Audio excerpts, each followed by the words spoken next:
네, 지난 주일까지 저희는 오병이의 기적에 대해서 함께 나누었습니다. 그 기적 속에 담겨 있는 의미를 우리가 다 이해할 수는 없지만요.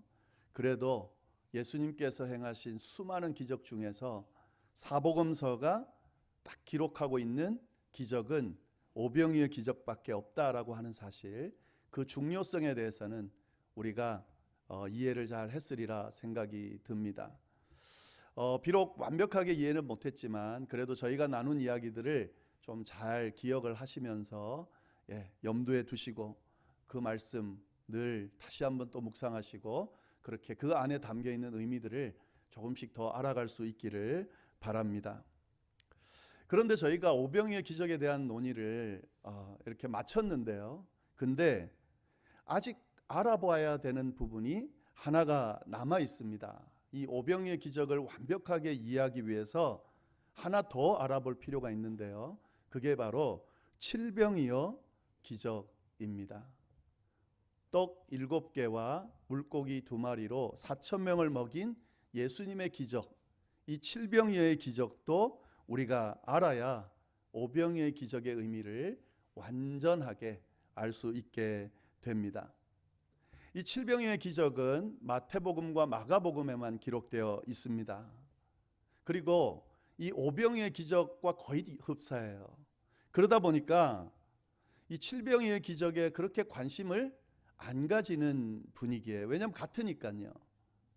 그리고 오병이어의 기적을 잘 이해하면 칠병이어의 기적은 이해할 수 있다고 생각하기 때문에 이 부분은 그냥 이런 게 있구나 하고 넘어가는 그런 분위기입니다.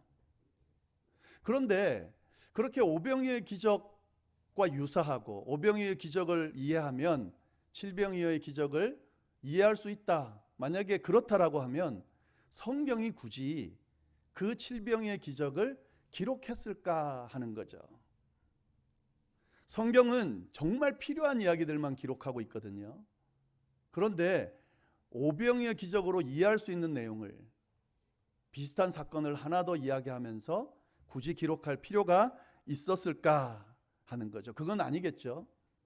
이 칠병이어의 기적이 갖고 있는 의미가 있기 때문에 분명히 기록했을 거다 하는 거죠. 이 칠병이어가 갖고 있는 소중한 의미가 있습니다. 그것까지 이해해야 오병이어의 기적을 완벽하게 이해할 수 있습니다. 오늘은 그 내용을 함께 나누도록 하겠습니다. 오늘은 대림절 4번째 주일이고 또 이번 주에는 성탄절이 있죠. 이런 시점을 감안해 가지고 오늘은 성탄절에 묵상하는 칠병이어, 이런 제목으로 함께 한 말씀을 나눠보려고 합니다. 아마도 제가 생각건데 성탄절에 칠병이어 말씀을 나누는 건 아마 제가 처음이 아닐까 싶은데요. 한번 어떤 연관성이 있는지 기대감을 가지고 한번 보시면 좋겠습니다. 자, 먼저 칠병이어가 가지고 있는 특징을 한번 보면 좋겠어요. 특별히 오병이어 기적과 뭐가 차이가 있는지 그 내용을 한번 보도록 하겠습니다. 그런데 워낙 많기 때문에 핵심되는 내용만 말씀을 드리도록 하겠습니다. 이 칠병이어 기적의 사건을 가만히 보면은 오병이어와 다르게 무리들에게 예수님이 먼저 관심을 가진다는 사실을 발견하게 됩니다. 무슨 말이냐면 오병이어 기적 때는 예수님의 제자들이 무리들에게 먼저 관심을 가졌어요. 그래서 무리들이 가만히 보니까 배가 고플 것 같거든요. 지쳐가거든요. 그래서 예수님께 와서 이렇게 이야기를 하죠. 무리들이 배고픈 것 같습니다. 그래서 마을로 가서 좀 먹고 오게 하시는 게 어떨까요? 제자들이 무리들에게 관심을 가지고 그 무리들의 배고픔을 예수님께 아뢰면서 좀 해결하게 합시다, 이렇게 제안을 했습니다. 그런데요, 이 오늘 본문에 나오는 칠병이어는 그렇지가 않아요. 본문에 나오는 내용만 놓고 보면 예수님이 무리에게 먼저 관심을 가지시고요, 제자들을 부르십니다. 그 내용이 차이가 있다 하는 거죠. 32절 말씀을 한번 보겠습니다. 32절에 이렇게 되어 있죠. 예수께서 제자들을 불러 이르시되 내가 무리를 불쌍히 여기노라. 그들이 나와 함께 있은지 이미 사흘임에 먹을 것이 없도다. 길에서 기진할까 하여 굶겨 보내지 못하겠노라. 예수님이 제자들을 불러서 이야기를 하는 거예요. 뭐에 대해서 이야기합니까? 이 무리들이 지금 지쳐 있는 것 같다. 배가 고픈 것 같다. 내가 그들이 너무 불쌍해서 어떻게든 좀 먹이기를 원한다 하는 이야기를 하고 있다 하는 거죠. 이게 오병이어와 다릅니다. 그걸 좀 잘 보시면 좋겠어요. 자, 그런데 예수님이 이렇게 관심을 가지고 제자들에게 이야기를 했어요. 근데 제자들의 반응이 좀 의아합니다. 제자들의 반응을 좀 보시면 좋겠어요. 33절 말씀입니다. 이렇게 돼 있죠. 제자들이 이르되 광야에 있어 우리가 어디서 이런 무리가 배부를 만큼 떡을 얻으리이까. 제자들이 뭐라 그러냐면 예수님이 먼저 무리들이 이렇다 이야기를 했더니 제자들이 우리가 지금 광야에 있습니다. 어디서 이 무리들을 먹일 수 있는 음식을 구할 수 있겠습니까? 예수님의 이야기에 부정적으로 지금 답을 하고 있다 하는 거죠. 여러분, 오병이의 기적을 모르는 경우라면 이렇게 이야기하는 게 이해될 수 있어요. 맞잖아요. 지금 광야고 음식을 구할 수 있는 장소가 아니고 그리고 인원은 너무나 많고 그런데 이 사람들을 어떻게 이 광야에서 먹일 수 있겠습니까? 제자들이 이렇게 반응하는 것은 사실 별 이상이 있어 보이지 않습니다. 근데 오병이의 기적을 아는 사람이라면 이 대답이 아주 이상한 대답 같아요. 이 제자들은 오병이의 기적을 경험했습니다. 그것도 언제 경험했냐면 정확하게 그 시간은 모르지만 14장 마태복음 14장에 오병이의 기적이 나오고 15장에 지금 칠병이의 기적이 나오거든요. 시간이 그렇게 오래되지 않았다는 것을 알 수 있어요. 제자들은 오병이의 기적을 경험했습니다. 광야에서 물고기 2마리와 보리떡 5개로 성인 남자만 5,000명을 먹이는 것을 직접 목격했어요. 아니, 자기네들이 참여해가지고 나눠줬어요. 근데 그 경험한 지 얼마 되지도 않았는데 이 지금 상황에서 예수님이 한 이야기를 이렇게 대답하고 있다는 거죠. 여러분은 이상하지 않으십니까? 한번 보시면 좋겠어요. 이걸 통해서 뭘 할 수 있냐? 그만큼 제자들이 무지하다는 거죠. 방금 경험한 것도 잊어버린다는 거예요. 예수님을 그만큼 믿지 못하는 거예요. 우리가 이렇게 이해할 수 있습니다. 그런데 제가 이렇게 말씀드릴 때 이 이유만 가지고 이렇게까지 모르는 척 할 수 있나 싶잖아요. 이렇게까지 젊은 사람들인데 방금 전에 경험한 얼마 전에 3개월 전, 5개월 전 이렇게 놓고 보더라도 그때 경험한 이 정말 놀라운 예수님을 왕으로까지 모시려 하는 그런 경험을 했던 거를 어쩜 이렇게 까맣게 잊어버리고 마치 아무것도 모르는 것처럼 이렇게 답할 수 있냐는 거죠. 일부러 모르는 척하는 것처럼 이렇게 지금 대답을 하고 있다 하는 거죠. 왜 제자들이 이렇게 대답할까? 그 이유를 한번 찾아봐야 돼요. 그냥 당연하다 그러지 마시고요. 그 이유를 한번 말씀드려보겠습니다. 이 칠병이어 기적하고 오병이어 기적하고 가장 큰 차이점이 뭐냐면 이 기적을 경험한 무리가 같지 않다는 거예요. 대상이 다르다는 거예요. 그걸 아셔야 돼요.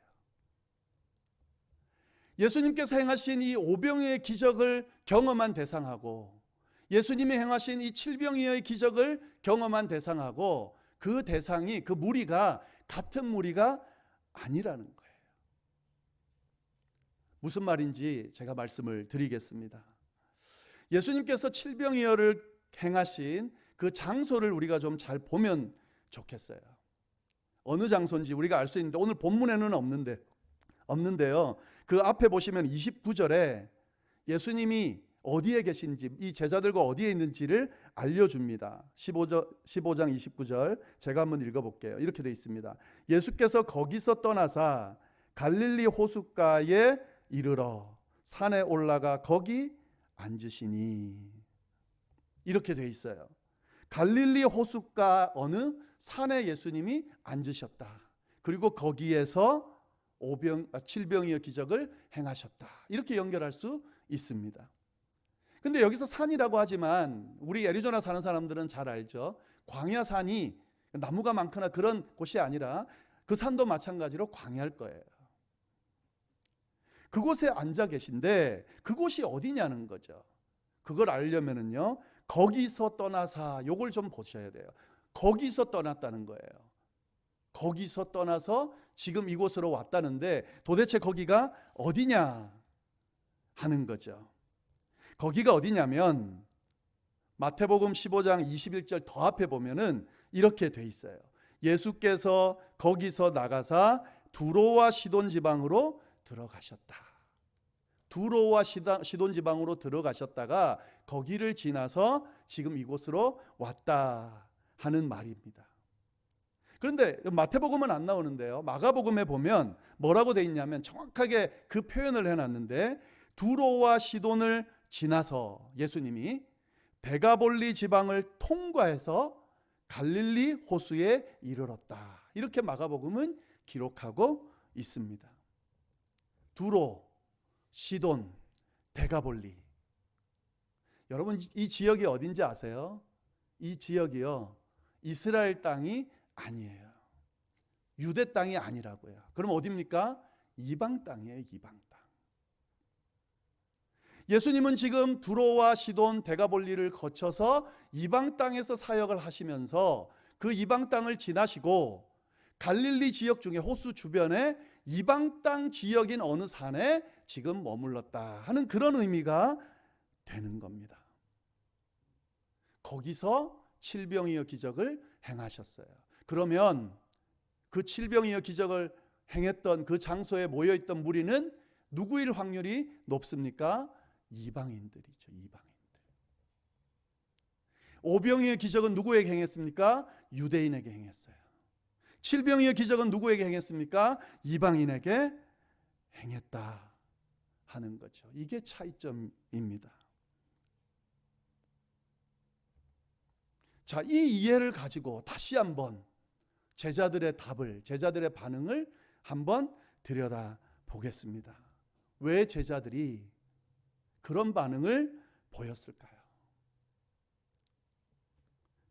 그 무리들이 이방인이기 때문에 그렇습니다. 당시 유대인들은요, 이 이방인들을 심각하게 차별했어요. 차별하는 정도가 아니죠. 이방인들을 사람으로 보지를 않았어요. 동물보다 못한 존재로 생각했습니다.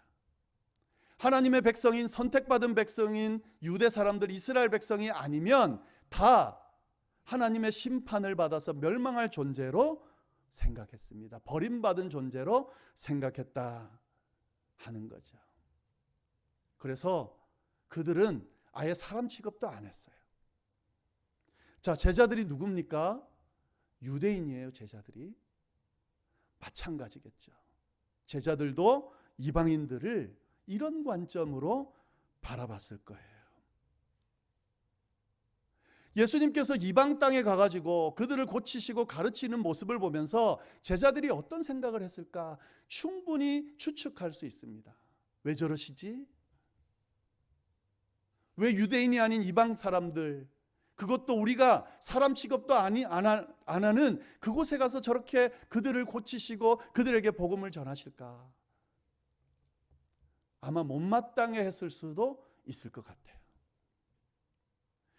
예수님을 무리들이 막 찾아왔습니다.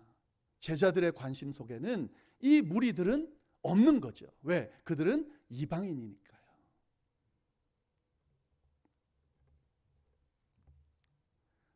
오병이어 때와는 완전 다른 반응을 보입니다. 여러분, 이 오병이어 때 다시 한번 기억해 보면 좋겠는데요. 그때 무리들이 예수님 따라올 때 그때 언제 따라왔냐면요, 반나절 정도 따라왔어요. 그래서 어두워졌을 때 그때 제자들이 그들을 배고파하는 걸 보고 예수님께 아뢰었어요. 근데 오늘 본문을 보면 지금 이 무리들은 예수님을 얼만큼 따랐냐면 3일 동안 따랐어요. 그리고 지금 가지고 있는 먹을 것들이 다 없어지는 지경까지 이르렀어요. 이 정도 되면 아무리 관심이 없다 그래도 그들이 배고파하는 걸 볼 수 있었어야 되잖아요. 그리고 또 예수님 그의 스승이 이렇게까지 이야기하면 측은하게 여기거나 그들의 배고픔을 어떻게 해결할 수 있을까요? 뭐 이렇게 반응이 돼야 되는데 관심이 없는 거죠. 왜요? 이방인이니까요. 이 내용을 잘 봐야 돼요. 여러분, 예수님이 지금 칠병이어의 기적을 행하시는 이 기적은 누구에게 행하셨냐면 제자들이 이렇게, 유대인들이 이렇게 무시하고 차별하고 관심 있어 하지 않는 이방인들에게 이 기적을, 유대인들에게 행한 똑같은 기적을 행하셨다 하는 거죠.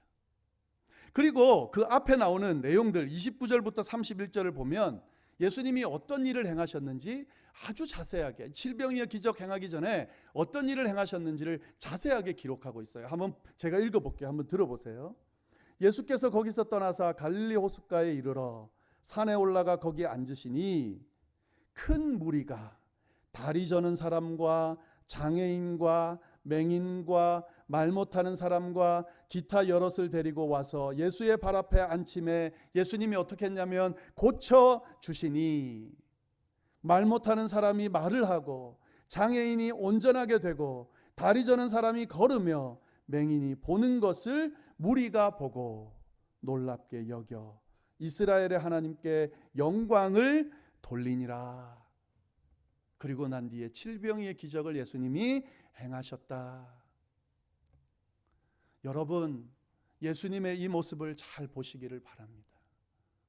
소외된 사람들, 사람 취급도 받지 못하는 이방인들을 예수님이 고쳐주시고 치유하시고 회복시키시고 만지시고 먹이시고 채우시고 이끌어 주셨다 하는 거죠. 그들을 보면서 불쌍히 여기시고 측은히 여기시고 그들에게 칠병이어의 기적을 똑같이 행해 주셨다 하는 거죠. 이 칠병이어의 기적이 사실은 굉장히 중요한데요. 왜냐하면요, 이게 바로 우리와 연관이 되어 있기 때문에 그렇습니다. 무슨 말이냐면 한번 생각해 봅시다. 오병이어의 기적을 예수님이 행하셨어요. 그리고 성경이 오병이어의 기적만 기록하고 있어요. 그러면 어떤 문제가 생기냐면요, 이 오병이어의 기적은 유대인들에게만 행했거든요. 이방인들에게는 행하지 않았다 그러면 우리와는 상관이 없는 이야기가 되겠죠. 우리는 유대인이 아니잖아요. 우리는 이방인이잖아요. 예수님이 만약에 오병이어의 기적을 유대인에게만 행했고 그 기록만 남아있다고 그런다면 우리가 이 기록을 보면서 야, 예수님 대단하시다, 정말 그는 신이 맞구나, 막 이런 이야기를 할 수 있겠죠. 그러나 우리는 예수님이 대단하시다라고 말하는 그 정도만 할 수 있겠죠. 우리와는 상관이 없죠. 왜? 유대인의 하나님, 유대인의 예수님밖에 안 되기 때문에 그런 거예요. 근데 예수님이 유대인뿐만 아니라 이방인들에게도 동일하게 오병이어의 기적을 칠병이어의 기적으로 행해 주셨다라고 하는 이 사실은 결국 누구에게도, 이방인인 우리에게도 동일하게 그 은혜를 베풀어 주셨다는 그런 사실이 되는 거예요. 이게 칠병이어가 갖고 있는 의미입니다. 여러분, 예수님은 유대인이에요. 유대 사회에서 유대인 이스라엘 백성들 그들을 구원하기 위해 이 땅에 오셨다고 구약 성경은 그렇게 기록하고 있어요. 유대인인 예수님이 이스라엘에서 일어난 그 역사가 오늘 한국과 미국에 있는 저희에게 무슨 상관이 있냐고요. 아무 상관이 없지 사실은요. 그런데 왜 우리 선조도 아닌 이 예수 그리스도를, 이 사건을 왜 우리가 지금 믿고 따르고 모든 생명을 걸고 지금 따르고 있냐는 거죠. 만약에 예수님이 구원하러 오신 그 구원의 사역을 이스라엘 백성들에게만 하고 끝나버렸다, 그러면 우리는 사실 상관이 없는 그런 예수님이 되는 거예요. 근데 그렇지가 않잖아요. 유대인이든 이방인이든 누구든지, 가난한 자든 부유한 자든 아픈 자든 힘없는 자든 힘 있는 자든 누구든 예수 그리스도께서 구원하기 위해서 이 땅에 오시고 그들을 위해 십자가를 지시고 부활하셔서 모두를 구원하셨다 하는 거죠. 누구든지 그 사실을 믿는 자는, 그 예수님을 영접하는 자는, 내게도 그 사건이 일어났다고 믿는 자는 이스라엘 백성이 아니어도 그 역사가 그에게 일어난다는 사실을 질병의 기적이 이야기하고 있는 거죠. 우리는 이스라엘 백성이 아닙니다마는 하나님 앞에, 예수님 앞에, 하나님, 예수님 도움이 필요해요. 저 힘들어요. 병들었어요. 아파요. 문제가 있어요. 제 지금 인생이 괴로워요. 문제를 해결해 주세요 라고 부르짖을 수 있는 이유는, 예수님은 우리에게도, 이방인인 우리에게도 동일하게 똑같은 역사로, 똑같은 기적으로, 은혜로 베풀어 주시고, 똑같이 당신의 자녀 삼아 주시고, 똑같이 당신의 자녀로서 인도해 주시는 분이기 때문에 우리가 감히 담대히 주님께 간구하고 주님의 은혜를 구하고 주님의 은혜를 누리면서 살아갈 수 있게 되는 거죠. 이 사실을 꼭 기억하면 좋겠습니다. 예수님이 이 땅에 오셨어요. 성탄절의 의미는 구원의 의미와 평화의 의미와 은혜가 충만히 모든 이 질병들, 또 우리의 문제들을 해결할 수 있는 그런 넘치는 은혜들이 우리 앞에 펼쳐지는 의미가 성탄절의 의미입니다. 그 의미가 우리에게도 동일하게 적용되는 그 은혜가 우리에게 지금 임하고 있다는 사실을 잊지 않아야 될 뿐만 아니라, 우리뿐 아니라 또 소외된 자들, 또 힘들어하는 자들, 또 아파하는 자들을, 예수님의 도움과 은혜가 필요한 자들에게도 동일하게 이 은혜가 임한다는 사실을 우리가 기억하면서 성탄절을 보내야 된다 하는 거죠. 두 가지를 기억하시면 좋겠어요. 내게도 이 은혜가 왔구나, 감사하다. 그리고 저들에게도 이 은혜가 필요하구나. 그 저들요, 주님의 은혜가 필요한 소외된 그들요, 그들에게 시선을 좀 돌리시고 주님의 그 은혜가 그들에게도 좀 미치기를 기도하시고, 주님의 그 은혜로 인하여 우리와 동일한 은혜를 받을 수 있도록 복음을 전하고 소개하고 기도하고 알리는 그런 귀한 성탄절이 되기를 간절히 바랍니다. 기도하겠습니다.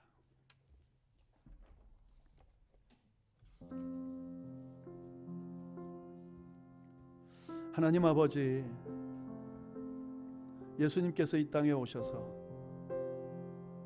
소위 택함 받은 백성이라고 하는 이스라엘 백성들에게만 구원의 은혜를 베푸셨다면, 오늘 저희는 그 예수와는 상관없는, 아무런 관련이 없는 그런 존재로 살아갔을 겁니다.